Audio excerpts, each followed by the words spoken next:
કલીમ દ્યોતિ દોષ ખંડયતિ ઇતિ કાલિંદી. આ કલિયુગના જે દોષો છે એને આમ ખાંડી ખાંડીને ચૂરો કરી નાખે. કલીના દોષોને નિર્મૂળ કરી દે, જીવને નિર્દોષ બનાવે.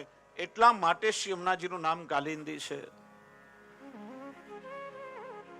શ્રી યમુનાજીમાં એ સામર્થ્ય છે કે શ્રી યમુનાજીનું નામ લેવાથી, એમનું પૂજન કરવાથી, શ્રી યમુનાજીમાં સ્નાન કરવાથી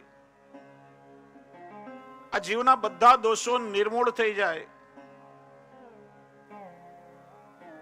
એટલા માટે એક દેવી સ્વરૂપ છે.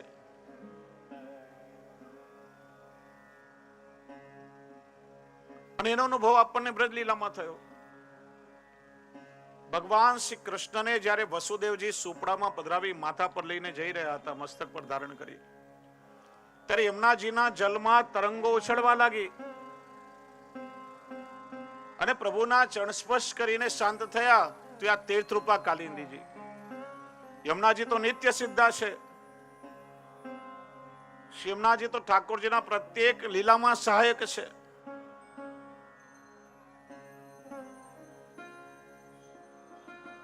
યમુનાજી ક્યારે ઠાકોરજીને પરિશ્રમ ન કરાવે.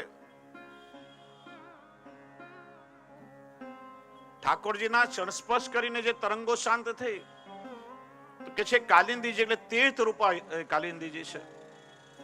કેમ કે આ ભક્તિ માર્ગ તો પ્રભુના સુખનો માર્ગ છે.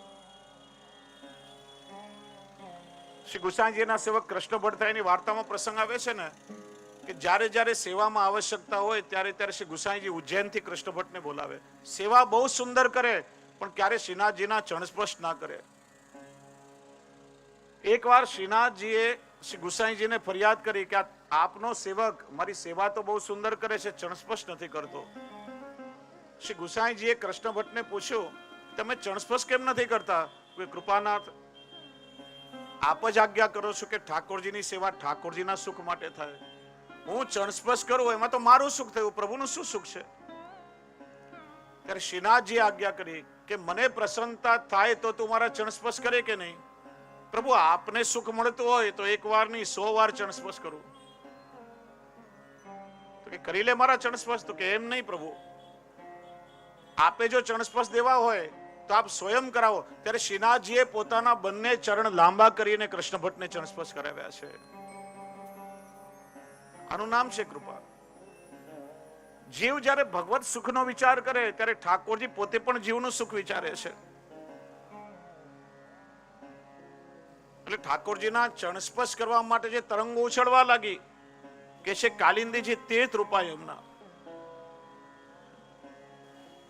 એટલા માટે તમે જુઓ અહીંયા મથુરામાં પડે તીર્થ સ્વરૂપે બિરાજ. સમગ્ર બ્રજ મંડળમાં જે આધિ દૈવિક સ્વરૂપે પુષ્ટિ માર્ગમાં ભાવાત્મક સ્વરૂપ છે યમુનાજી બિરાજતા હોય તો ગોકુળ ઠકરાણી ઘાટ પર જ્યાં શ્રી મહાપ્રભુજીને યમુનાજીએ પ્રત્યક્ષ પ્રગટ થઈને દર્શન આપ્યા છે.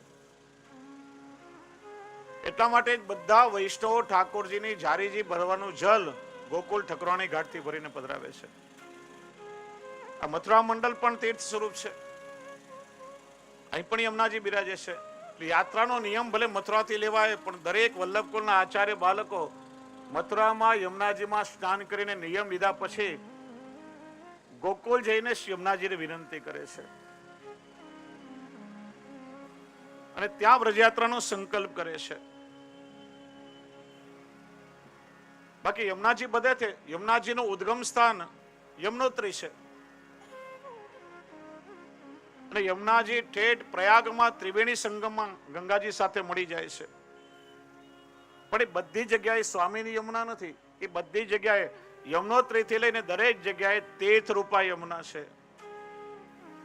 ત્યાં તીર્થનું ફળ મળે છે અને સ્વામીની સ્વરૂપ યમુના એ શ્રી ગોકુલમાં બિરાજે છે. કારણ કે પુષ્ટિ પુરુષોત્તમનું પ્રાગટ્ય ગોકુલમાં થયું છે અને પ્રેમ લક્ષણા ભક્તિનું પ્રાગટ્ય સ્થાન ગોકુલ છે. એટલા માટે આ ત્રણ સ્વરૂપ યમુનાજીના, આધિ ભૌતિક, આધ્યાત્મિક એટલે એમનું સામર્થ્ય. યમુનાજીમાં સ્નાન કરીએ તો યમયાતના ટળી જાય. ન જાતો યમ યાતના ભવતી તે પય પાનત. યમુનાજીનું પાન કરીએ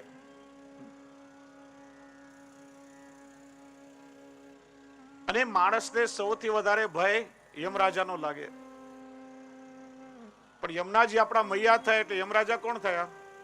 હા, યમુનાજી આપણા માં થયા તો માના ભાઈ કોણ થાય? મામા. એટલે ભાણિયાઓએ ચિંતા કરવાની જ ના હોય કોઈ દિવસે.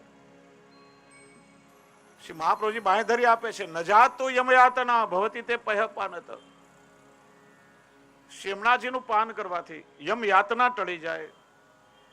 એમ અનંત ગુણ ભૂષિતે શિવ વિરંચી દેવ વસ્તુતે. એવા શ્રી યમુનાજીમાં અનંત ગુણો બિરાજે છે. અને જે મુકુટ કાશીના સ્વરૂપમાં આપણે શિંગારના દર્શન કરીએ છીએ, તો બ્રજ લીલાનો બહુ સુંદર પ્રસંગ છે. એકવાર સ્વામીજીએ ઠાકોરજીની વિનંતી કરી, કૃપાનાથ,